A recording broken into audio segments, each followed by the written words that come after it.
Nearly 200 countries have agreed to transition away from fossil fuels after 2 weeks of hard negotiations at the COP28 summit in Dubai. Some have called the decision historic, but others, especially small island nations, have criticized the litany of loopholes. And that includes allowing the use of low-carbon technologies that have yet to prove effective on a global scale. The deal also recognizes the continued role for transitional fuels such as natural gas, which largely contains methane, another planet-heating fossil fuel. Many, including the U.S. and the European Union, say the deal is progress towards the 2015 Paris Agreement goal of limiting global warming to 1.5 degrees Celsius above the pre-industrial average. But not all agree, as getting there won't be easy. Emissions need to be almost halved within 6 years and then to net zero by 2050. For more insights, we are joined by Professor Frank Jotzo, Director, Centre for Climate and Energy Policy at Crawford School of Public Policy in Australian National University. Good to have you on, Prof. Well, the deal is seen as good but not great, calling all nations to transition away from fossil fuels, but not great because it's not explicit in a commitment. Countries from the global south especially say that the text fell short. Now, was it to your expectation, and which parts surprised and which didn't? Oh, look, it was very difficult to have a firm expectation about the outcome of the summit. And I would characterize the overall reaction as one of relief that the deal was indeed struck.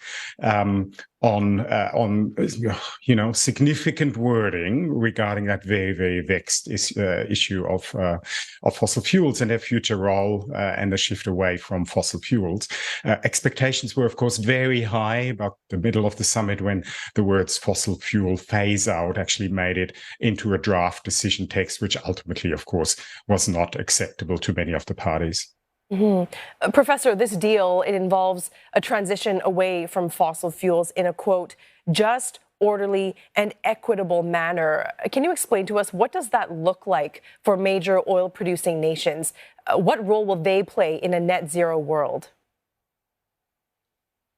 Yeah, and you're right. These words matter. They matter a lot. And so a transition away from fossil fuels in the energy system, which is the precise wording there, differs a lot, of course, from the maximum claim of a fossil fuel phase out, because it leaves open a potentially significant role for the fossil fuels in a transition, coal, oil, as well as gas, but we should say that fossil fuel phase down is applied to coal. And so really what we have here is a text that leaves open the possibility of significant roles for oil and gas in the transition to net zero.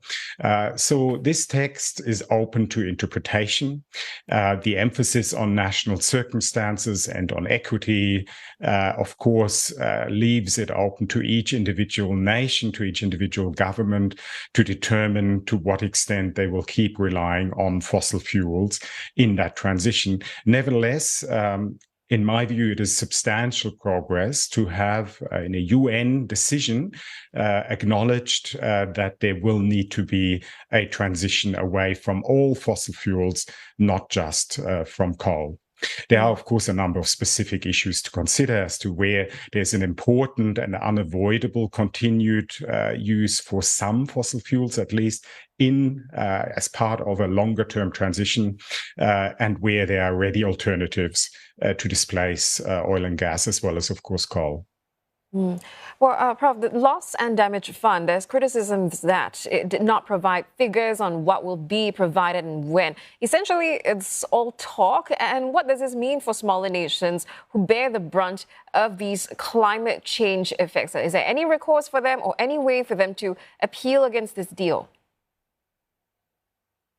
Well, look, again, I think overall the world can be happy with the progress, I should say, made on loss and damage. The summit started strong by putting this facility actually in place and furnishing it with at least some money. And of course, the amount of money pledged to developing countries, the most vulnerable countries, is tiny compared to the needs. But we have, essentially a resolution on an issue which looked almost impossible to resolve just a few years ago. The next station really is for much more money to be inserted into the loss and damage fund, and then to come to stronger settings on supporting global adaptation. So in particular, adaptation to climate change in developing countries. It's becoming more and more apparent that climatic impacts are present, will accelerate near term, and will require massive investments, defensive investments, which many developing countries are not well placed financially to undertake by themselves. The agreement, Professor, it only addressed fossil fuel use in energy and not in industrial sectors such as the production of plastics and fertilizer. Can you tell us why not, and how big of a concern is this? Yeah, that's right. In order to fully decarbonize the world economy, it's not just the energy systems. It's, of course, also chemicals. And importantly, very importantly, it's also the transport sector. And so the wording that's in front of us could be interpreted not to include the transport sector, which is, of course, the single largest user of oil and oil products. Now, oil as well as gas are important inputs, like you said, into chemicals productions, fertilizer productions, plastic productions, and so forth. There are already alternatives for this, in particular hydrogen and hydrogen derivatives. And hydrogen currently is produced in very greenhouse gas intensive processes, in particular on the basis of coal and gas. But they can be produced, hydrogen can be produced in a completely clean way. We're then talking about green hydrogen produced using renewable energy, renewable electricity as the energy input. It's also possible to use nuclear energy as input to clean hydrogen, and it can also be done on the basis of gas or even coal, using carbon capture and storage in a process that's not entirely devoid of greenhouse gas emissions. So there's a lot of nuance here, and of course, we need to face the fact that the current fossil fuel producers, in particular the oil and gas producers, including, of course, importantly the Gulf states, have a very large economic stake in the continued use of oil and gas in a future net zero world economy. And these kinds of conflicts over technologies and over the depth of decarbonization will be with us for many years. Professor, now that a deal is reached, individual countries, they are responsible for delivering on those agreements through their own policies and investments. Who will hold them accountable? How do you hold a big nation like China or the US accountable, or even fossil fuel states like Saudi Arabia? Yes, look, the entire global climate change architecture is a soft one that requires countries to adhere to the spirit of the decisions made, but doesn't require countries in a legally binding sense to comply with any targets.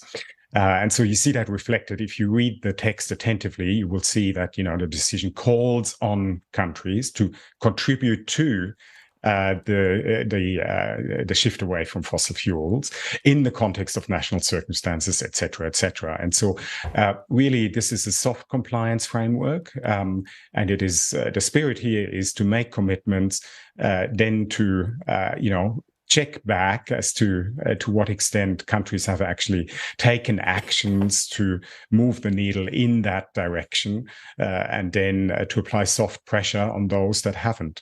And it's a ratchet up process, right? So every successive agreement, the next global stocktake, this was the name of the process that took place this year, in 5 years' time, will of course attempt to move the needle further and to bring the majority of countries along. Ultimately, it is up to national governments, and arguably it needs to be up to national governments, because a legally binding and enforceable agreement will never have the strength of commitment that we see in the language of a non-binding agreement. Well, Professor, I appreciate your time this morning. Professor Frank Jotzo, the Director, Centre for Climate and Energy Policy at Crawford School of Public Policy at the Australian National University.